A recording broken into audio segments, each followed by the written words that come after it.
Good afternoon. It is wonderful to have you here for our Thriving Thursdays, Finding Your Sweet Spot. It is exciting to be back again. We took a break after our program in May, and so we're excited to be back here. As many of you may know, July is Minority or POC Mental Health Awareness Month.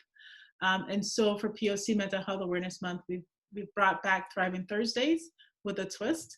Our platform is we're going to have mental professionals who are going to share some adversity that they've gone through and how they've used finding their sweet spot to kind of recover from those situations. So just to share a little bit about InnoPsych and myself, I am Charmain Jackman. I'm a psychologist with over 23 years in the field.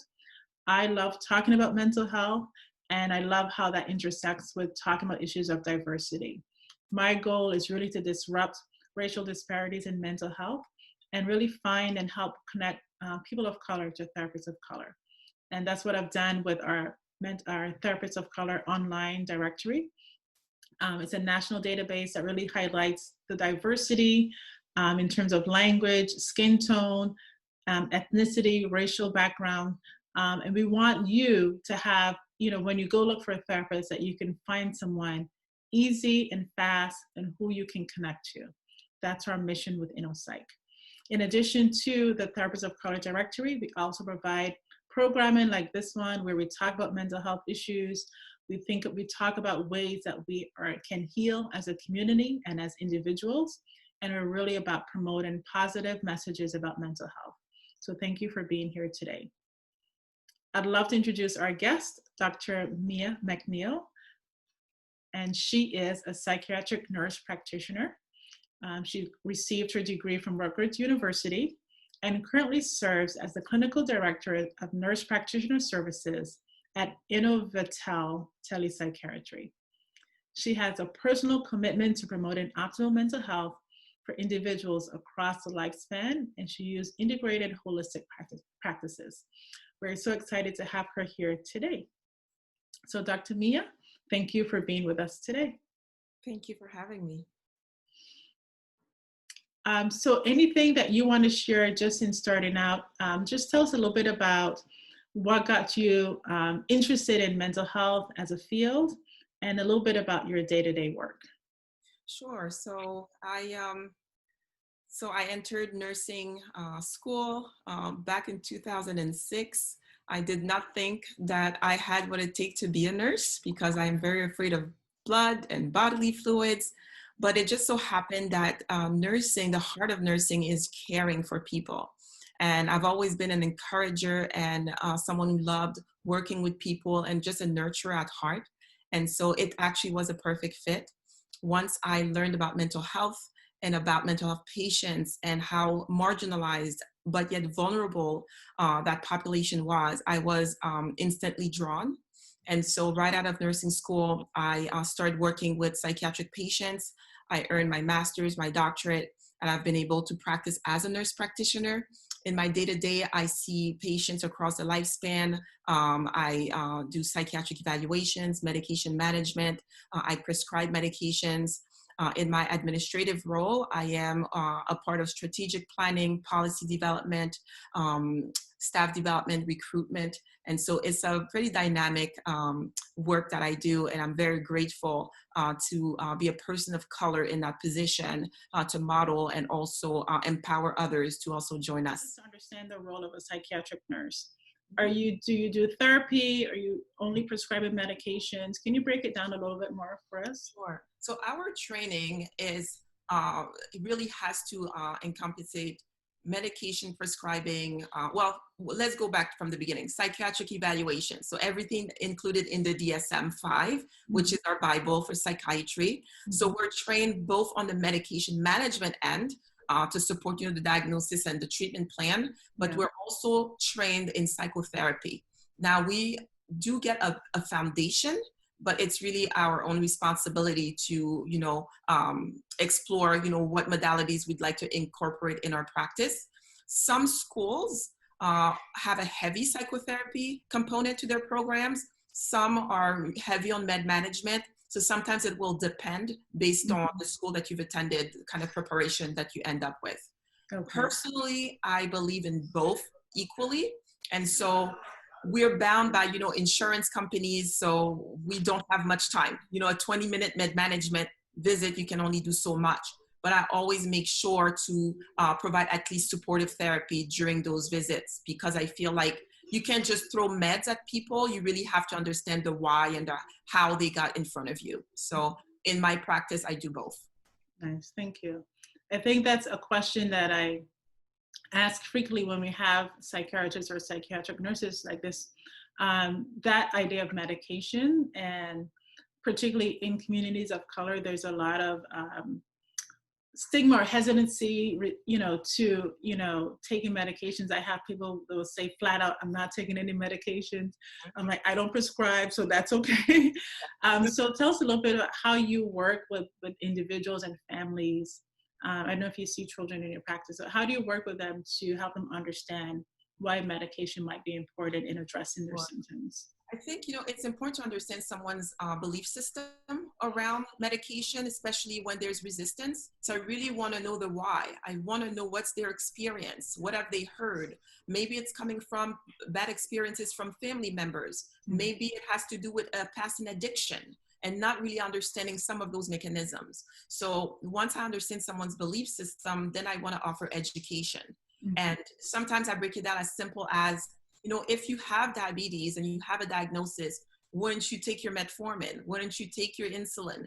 And it's kind of normalizing what a mental illness would look like, and that we're taking care of every other body parts and it seems normal. What's so wrong with taking care of our minds? And so I think when you can normalize it a bit, but also exploring the benefits of medications, exploring the risks, because there's always a risk when you're introducing a chemical into the body, and then exploring also alternatives. And I believe when you present this information to a patient, they can actually make a better informed decision. And I remind them that they can change their mind.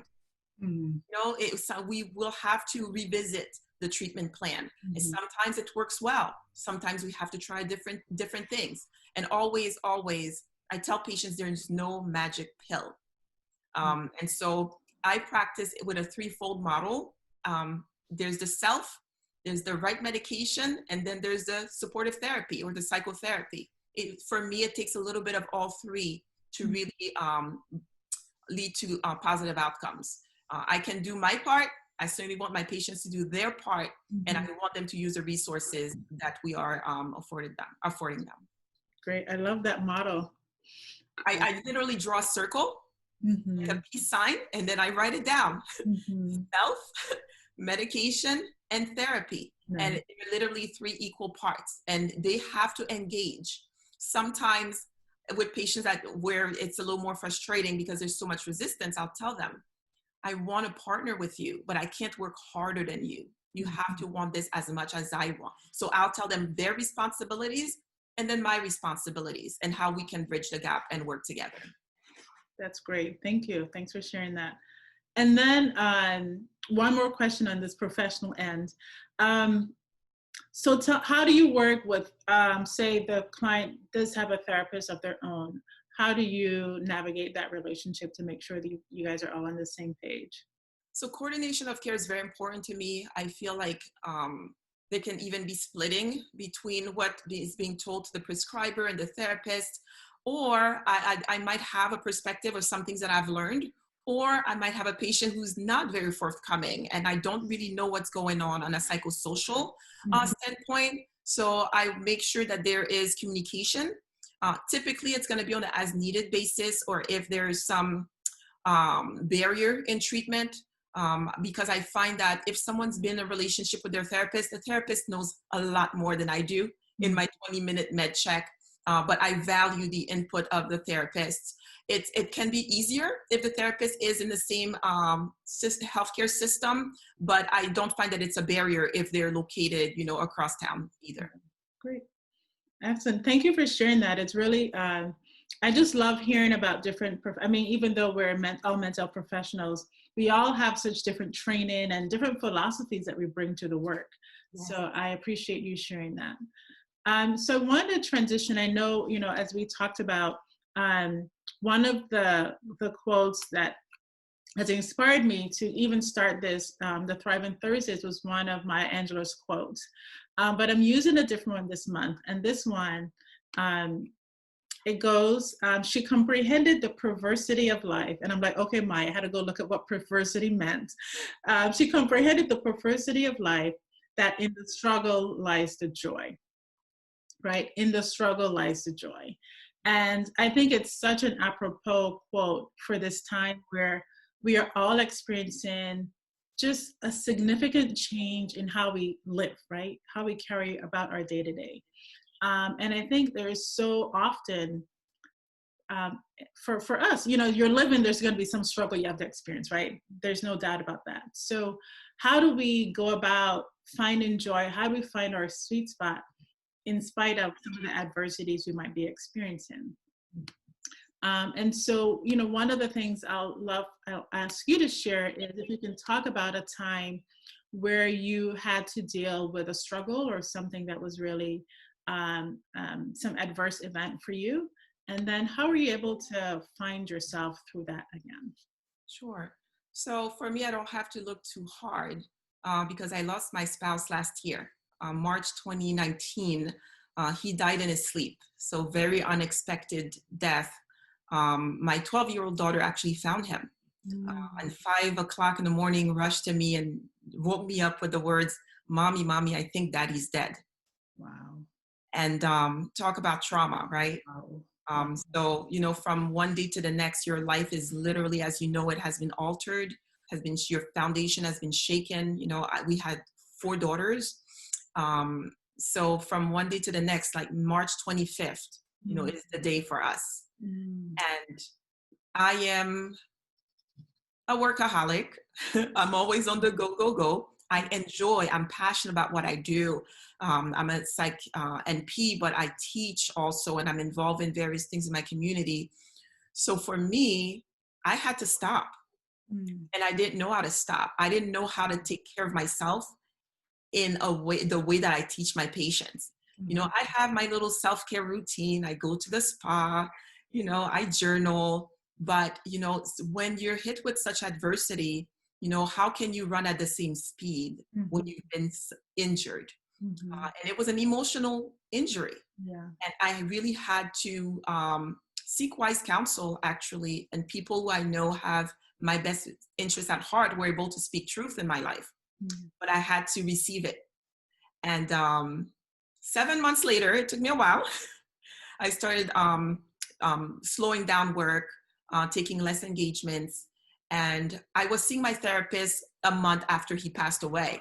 But she would even comment on how emotionally detached I was from the event. And she had been my therapist for 10 years, which, by the way, is important to keep that relationship. Even when you don't need the therapist every week, the fact that we had a rapport established over many years was helpful to re-engage. But essentially, wise counsel, my therapist, and then, you know, taking that margin, that margin of self-care, and that was taking time away from everything I was doing for everyone else and pouring back into me. One of the things I did in November, I went to Hawaii, and a friend invited me on her solo trip, and I needed to reconnect with myself. And we've been walking this journey of healing, and part of the healing for me has been to share my story. Because we're experiencing grief and loss in many different ways, but that's one way to connect with others. And I think as a practitioner, I have a responsibility to be vulnerable and transparent. You know, you can't just preach it, you know, you have to live it too. And this was an opportunity for me to walk in some of my patients' shoes. I think I'm a very compassionate person, but there's nothing like going through something to really understand it. And we're still on our journey. Yeah, of course. Thank you for sharing that. I know we talked about it briefly, and I know you gave some more details today. And I know we connected on kind of being the workaholics and how that's a really easy way to not deal with stuff. It's a really easy way to push things away that we don't want to address. Again, just thank you for being vulnerable in this space to share that with us. please, if you have questions, please share that in the chat. So I heard you talk about, there are a number of things, and one of the things that our sweet spot cards cover, and actually let me pull it up right now. You hit on so many of them. So I want to just kind of pull that up so we can talk about that as well. These are the 10 areas that our sweet spot cards cover. We talk about spirituality, we talk about solidarity, but you talked about sharing your story, right? That's one of our 10. And it sounds like for you, sharing your story has been an opening for you. Can you share a little bit more about how that has helped you to, one, not only help others, but help yourself in this journey? Sure. Any process of healing, you have to acknowledge and validate what has happened. And that's where, I think that vulnerability and honesty was how I was able to connect with other people who are going through their own issues. Mm-hmm. I also think people will tell me things such as, you're so strong, you do so much, but I don't always have to look strong, and I don't want to appear too strong.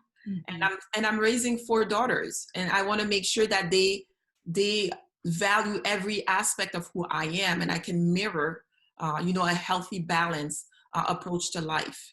And so I want my kids to see me cry. I want them to see me struggle. I don't want them to just see me on the mountaintop. I want to walk through that valley and allowing conversation and just brutal honesty, because we can fake the funk all we want, but at the end of the day, we're all going through this life, and it's not always easy. So for me, sharing my story is ultimately the easiest way to help people, because it does not cost them anything. It costs me a little bit of vulnerability, but I think the gain on the other end for others is monumental. Yeah. And I know in our work, thank you for sharing that. In our work, that's part of our role, is to hold people's stories. And I know sometimes we have our own stories that are hard for us to tell. So thank you for sharing that again. So looking at this, I'm going to give you a little, and I'll ask everybody to look at this card. What would you say your 3 top, maybe the top 3 go-tos for you of these sweet spot areas? What are the 3? And people, if you can, the folks joining in, if you can list your top 3 in the chat, that'll be great too. So what would you say are your top 3? It's really hard because I feel like I identify to everything, but spirituality, definitely. My faith keeps me grounded.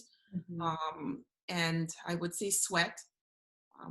Part of my morning routine includes stretching, lifting weights every single morning, doing breathing exercises. And then 3 top. Probably share your story. Yeah. Great, thank you. It's interesting, more recently I've been connecting around music. Like, I love music, but I noticed that I don't necessarily use it a lot. And so I've made a commitment to bring more music into my life, because it just helps, just helps me communicate, and is a great distractor. Let's talk a little bit about being workaholics, because I think that's something that many of us, particularly going through grad school, you have to manage, like 50 things, and you kind of get high, that energy can stay with you. And I feel like, maybe I'm speaking for myself. Oh, no. That energy has stayed with me. And it's funny, one of my friends a couple of years ago called me a workaholic. I was like, how dare she? And then I had to reflect. I'm like, she's right. But I get such energy from doing this work, and but it is so important to have those spaces where you're taking time out and pouring back, as you use, pouring back into yourselves. So talk a little bit about kind of where you at on that journey of being a self-identified workaholic. Do you still identify that way, or would people still call you that? Whether you may have a different perspective, and what are things that you do to help you kind of stay more balanced and grounded? Okay, so I'm a workaholic in recovery. I'm going to present that. I am much more self-aware. I think I had the same experience. One of my very close friends came up with the term, and I was a little offended at first, but I did have to own it. And what I'm doing now is I am being more aware of my boundaries, and I'm setting boundaries for around my time. Of everything that I've done, I think, is productive in some ways, but some things can wait. So I'm learning to prioritize. Literally today, on my way home to get on with you all, I received a message to be a part of a talk and another request to teach an additional course in the fall. So I teach doctoral students for one of our local universities. I turned down the interview and I asked for the syllabus. So, so I'm contemplating, but I'm trying to look at, the next few months. We have a big move. I'm managing a lot of employees. I'm seeing my own patients. I have to be there for my children. So I'm trying to set better boundaries. I've learned a few years ago after reading a book from Margie Worrell. She said, saying no to others is saying yes to yourself. And I've adopted that saying for me. And so now when I say no to someone else, I've just said yes to another opportunity, maybe to connect with my children, maybe to just have some downtime and read and write, which are two of my passions. So I'm learning to put myself as a priority and let everything else fall in place. And there are always opportunities. Sometimes it doesn't have to be in front of a TV screen. It's just meeting someone on the street. And I enjoy connecting with people anyway. So I find the opportunities are always there. I think that's such a good point. And I've learned some strategies too. Like I won't say yes right away. I'll say, let me get back to you. And that allows me to say no, because I love helping. And I think part of us, we're in this field as the folks who are mental health professionals. And so it can be very easy to always want to say yes, but how do you put yourself first in that instance? And I also have this little screenshot on my phone with different ways to say no. You're gonna have to share that with us. And I literally have to pull this to help, because I'm not used to saying it, and I don't want people to feel bad. And I want to be the helper. And I always tell myself, oh, it's just another thing. And it's just, right. But so I have my little cheat sheet. Yeah, nice. I actually created one. I was working with a coach last year, and she helped me create one. And so if I'm going to take on an opportunity, as you say, it has to meet these criteria. And I would often say yes, and not for because I only would think of it as the 1 hour FaceTime. But then I would forget the hours of prep that I would need to do in order to get my presentation or whatever together. So helping me also think about, it's not just that 1 hour, but it could be 5 more hours, because whenever I do anything, I have to do it well. And so that puts a lot of extra time into the work. So that's helped me as well. So we're about halfway through. If you have any questions, feel free to drop them in our chat box here, any comments. I have a couple more questions and then we will head out. So I want to turn a little bit to thinking about just around kind of what you've seen in terms of trends resulting from COVID-19 or from the racial injustice and how the response around that. What are you seeing in terms of, you seeing more requests for therapy coming through for your organization? Kind of see what are some of the trends you're seeing, particularly for folks of color, and around accessing therapy services. So there is one statistic that came out recently showing that pre-COVID, prescribers were seeing patients using telehealth, like technology, about at a 30% rate. And during COVID and post-COVID, I mean, we're still kind of there. We saw an increase in telepsychiatry, and 90% of psychiatrists, nurse practitioners, therapists using that modality. Certainly to bridge the gap and making sure that access to care did not suffer too much. But there's going to be a huge influx in people just accessing that kind of care, because a lot of trauma has happened, and we're still very close to what has happened. But I think in the next year, we're going to see the floodgates open, and we as mental health professionals have to be ready. I do find, as far as trends in the communities that I serve, unfortunately, I have not treated a lot of people of color. It's just the demographics that I serve. But I do find that on the social media platforms, I am seeing people being more vocal about depression, about suffering from anxiety, and normalizing, seeking help, even being more open to therapy. But I think that it's really our job to make sure that we are creating opportunities to educate and normalize the fact that we deserve this type of care and it's accessible. It's just a matter of engaging your doctors, engaging the therapist, asking questions. I'm very excited about, this timing in healthcare, specifically for us. But I think that the education is key. And that is definitely one way that I advocate to make sure that people who look like us are engaging these services. Yeah, I so agree with you with that statement, and that's why I started InnoPsych. I would go out often a lot to do community talks about mental health and emotional wellness, and people would more and more, as the years went on, more and more people were coming up afterwards and asking for therapists or asking for my help to connect them with therapists. And one, it became unsustainable for me, but I was just excited by that openness and for people to see therapy as an option for healing. I think it's really wonderful for our communities, and really, I think just the timing is great that we're also more visible. I think we need to be more visible, the mental professionals here, because I know we're in our offices quite a bit and we're not out in the community, but we need to make that time so people get to see us and can connect with us, right? A lot of people have an image of a white man, in office, and so we really need to change up those images, and just seeing the variety and diversity in mental professionals has just been wonderful.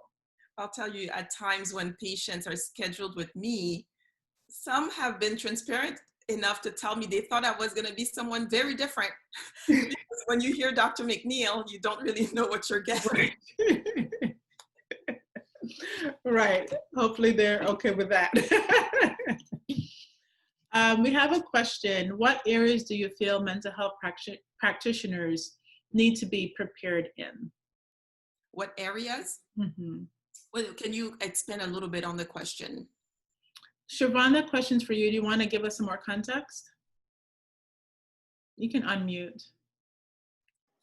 Hi, thank you so much for having this. It's been so amazing. So my question is, what area do you feel that mental health practitioners need to be better prepared in, given our current climate and situation? Very good question. So I think racial trauma is an area that is underexplored. I think that the microaggressions or the aggressions that most of us, if not all of us, have been subjected to are not explored in the context of therapy. We are seeing a lot of PTSD, post-traumatic stress disorders as a result of, let's say, police brutality. I was talking to one of my staff who actually works for a clinic in Minnesota, and he was explaining to me how they're seeing an increase in people of color coming in for treatment and specifically for therapy because they've been re-triggered. So I think assessing that racial trauma is something that certainly I was not trained into, but I find much value to be comfortable with the uncomfortable conversation. And being that most practitioners are not people of color in many communities, they have to be trained to what racial trauma looks like so that they can be better prepared to serve anyone who presents at their door. Yeah, that's been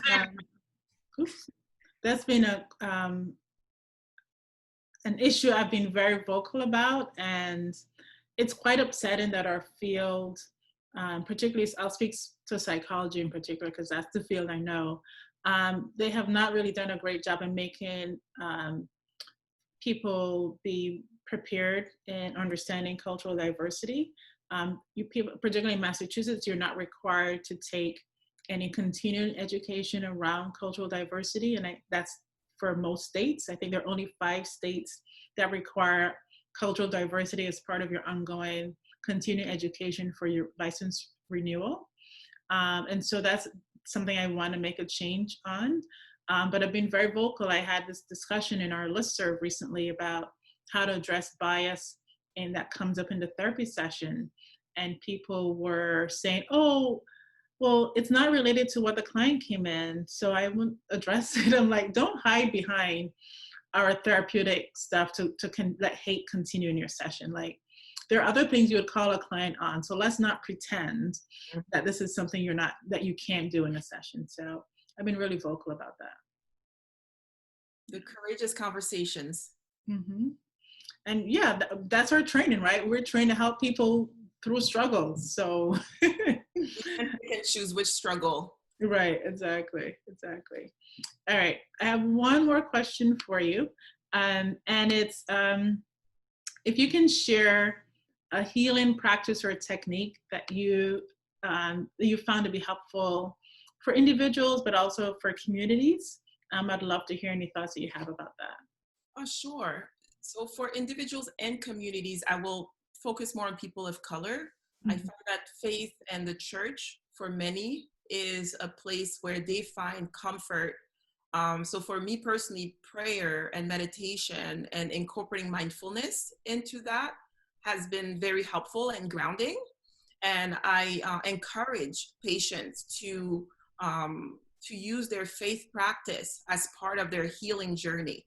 And it can be any faith practice, but certainly I find that having that balance in not just finding things that from the outwards, but also being able to connect with your spiritual higher power has much value in the healing process, and that it should not be excluded from the treatment plan, Right. Yeah. but encouraged. Thank you. And actually, some of the work, we're actually going to partner with a couple churches in July, particularly Black churches, because I know that can also be sometimes a sore spot for folks who feel like their religion conflicts with seeing a therapist. And so we're going to be doing some education around that with some of the Black churches. So if you're a part of a faith community and you want us to do a workshop with you, please let me know. We're really excited about that. Discard says you can believe in God and still have a therapist. Yeah. Absolutely. Absolutely. So if you have any questions for Dr. Mia, please drop them in the chat. We'll ask her now. We're opening up to everyone. Again, just thank you for sharing your story. And we'll wait for a couple minutes for questions, and then I'll share a little bit about some of the events we have coming up and how you can stay in touch with InnoPsych. Any questions for folks?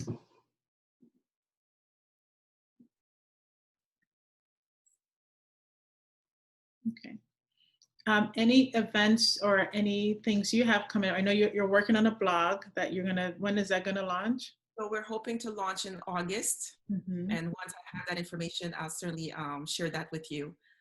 It's a self-reflection type of blog. I really want to, again, it's that idea of being vulnerable and sharing personal experiences, but also drawing from what's going on in the day-to-day. So I'm very excited. The blog is actually called Naked 37, but you'll have to log on to know why. Wow, that's a very intriguing title. Anne Marie has a question, and I think you did have a question that I missed earlier. Could I get information pertaining to starting seeing a therapist? Do you want to? If you're looking for a therapist, you can. Janae, can you just share the InnoPsych link for us? And then are you doing a lot of virtual therapy? So for me, all my therapy is virtual. I did have an office and I told the landlord that I'm not coming back. So I'm gonna go all virtual. I love this. And a lot of the work that I do is around workshops and things like that, so I can go to people. But I am not ready to kind of start interacting with people yet. So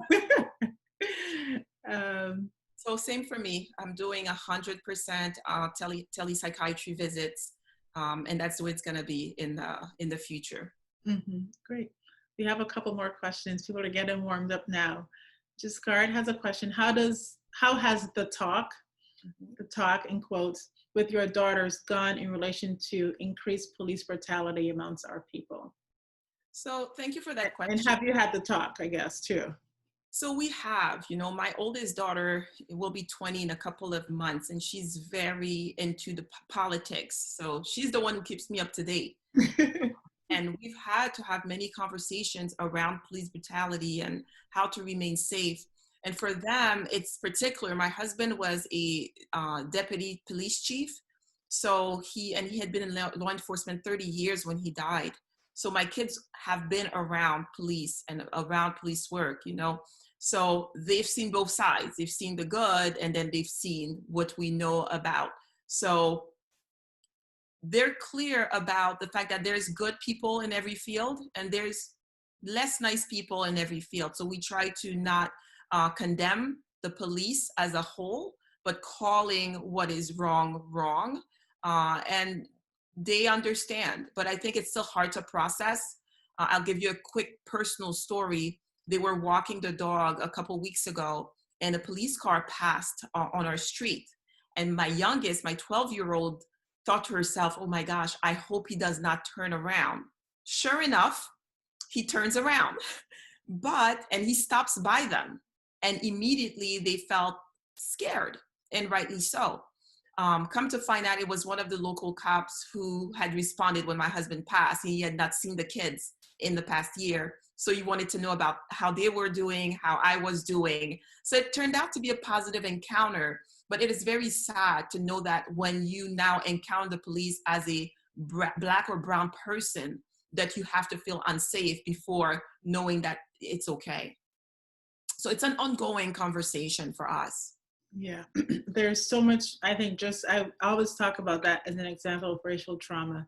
Just the feeling when you drive by a police, even if you're doing nothing wrong, you're driving at the speed limit, or maybe a little bit above, but that worry that you might be pulled over and that you might not walk away from that situation alive. Like, that is a terror that people live with.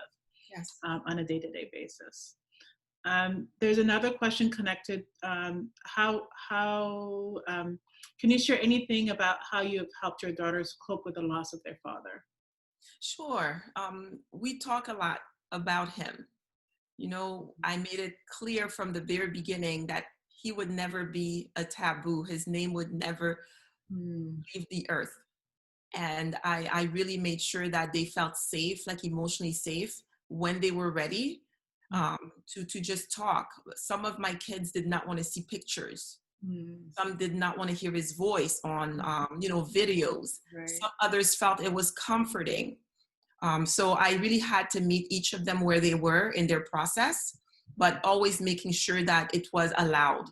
Mm-hmm. We were allowed to process grief. We were allowed to talk about him. And they all sought therapy. Mm-hmm. I did it more as a preventive. I wanted them to connect with a therapist. And if we needed them in the future, that they would already have that therapeutic alliance. And that was another way that I made sure that they had another safe place to talk about it. Because, everything is not for mom to know or even to understand. So I wanted to make sure that they had another safe person, and that was their therapist. Mm-hmm. Great. Thank you. And I just appreciate you, just the way you say that, his name is not a taboo. And so often when I work at a high school as well, and I've had, I don't know, recently just feels like, so many kids have been touched by the death of a parent or a caregiver or someone really close to them. But sometimes people aren't talking about the person who's passed, and they feel really, and they kind of suffer in silence because nobody's talking about it. They feel afraid to bring up the person's name.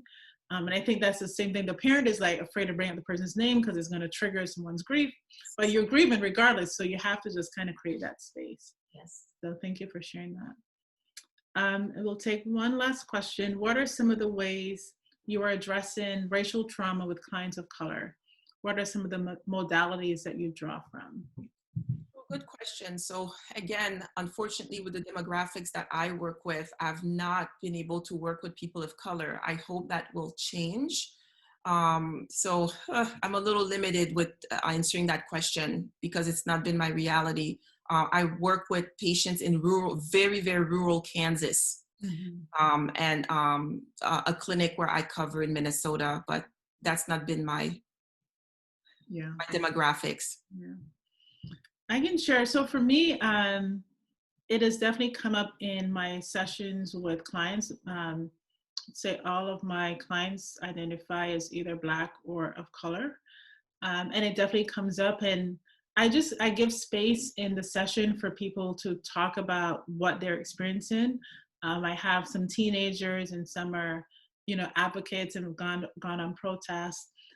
Some are parents and are having conversations or wondering about how to have the talk with their children, or they've had to have that conversation with their children and just navigating that. So I really kind of give space for just, again, talking about what's going on in the climate.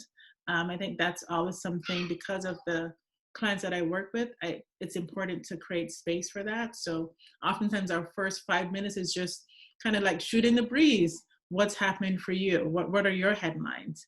And then in terms of just addressing the racial trauma, I understand, and I treat it, again, it's about naming your experiences. And for me, I think it's really important, as it's connected to racial trauma, is normalizing what they're experiencing when they have, driven by police, or they have been pulled over, or there's some experience at their workplace. Really normalizing that and not making them feel like there's something wrong with them. Because a lot of us carry this, there's something wrong with me that I did in this situation to cause this. So just normalizing and locating the blame in the system and not in the person. There's a really, I don't know if you might be familiar with Daphne, there's a modality of therapy called liberation therapy. And I really love that, because it does really look at the system, and it moves away from pathologizing the individual and looking at the system and how that's contributing to the individual's struggles. So that's something I would recommend you look into, if that's something you're, I'm not sure if you're a mental professional, but that's something you can look into for yourself or as a mental professional. Okay. Any last words, and then I'll do my little spiel about what we have coming up for InnoPsych. Any last words, Dr. Maya? Sure. Well, first off, thank you so much for having me. This was a very refreshing conversation, and I hope to be a part of many more. I would end with, because of the stigma and because of the judgment that's been attached so many times with mental health struggles, I would encourage everyone, when you encounter someone who may act different, or you may not understand the process that's going on, to think of asking the question, what happened to this person, instead of what's wrong with this person. I love that. So instead of asking what's wrong with this person, asking what happened to this person. And that's drawn from the sanctuary care model, which acknowledges that we all suffer and have suffered from some trauma and are carrying that same trauma. I think when we spoke, Dr. J, you mentioned we're carrying these stories in our minds and our bodies. Mm-hmm. And essentially we're all carrying forms of trauma. They can look and sound different, but essentially something has happened to all of us. And to draw compassion, we may want to ask, what happened to you? I love that. Oh, that's really, really, really great. Thank you. And I think just for us too, sometimes, I've seen different people. I use my solidarity, I use my friends, and I use my faith to help navigate stuff. But I also am hearing you, just the importance of having a connection with a therapist, even if you're not seeing them weekly or monthly, but having that connection is so important, just with all the things that we're dealing with. And what we carry in, we carry our patients' worries and the things that they're struggling with. That gets added on to us too. So we have to be mindful of that. So I'm just going to share. So as I mentioned before, we have the Thriving Thursdays that will be coming up. We'll be doing one every week. Next week, we have a dance movement therapist who has experienced a medical illness that really impacted her vision. And she'll talk about how she has navigated that illness and how she's incorporating that into her practice as a mental professional. So again, I just love that this platform that again, we are showing as mental health professionals our vulnerability. And I think it makes us more human. It makes us more approachable for people. I think people see us as, therapy is such a scary, unknown thing. And I just want to make it known. I just want to demystify it. So that's our goal. And then we have this, like I've shared with you, our 10 mindfulness areas that we've turned into this card deck that's called your Finding Your Sweet Spot, Reflections to Claim Your Voice and Power. I've used strategies from mindfulness theory and really created them into prompts, into questions and activities that people of color will connect to.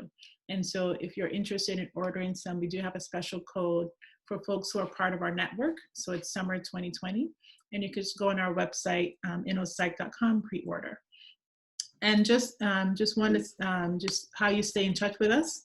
This is our info. We are InnoPsych, and we're promoting, our hashtag is HealPOC. So if you ever, feel free to tag us, code us, whatever, all those things that you do with social media, and just make sure you're connected with HealPOC as well. So again, I just want to thank you all for being here.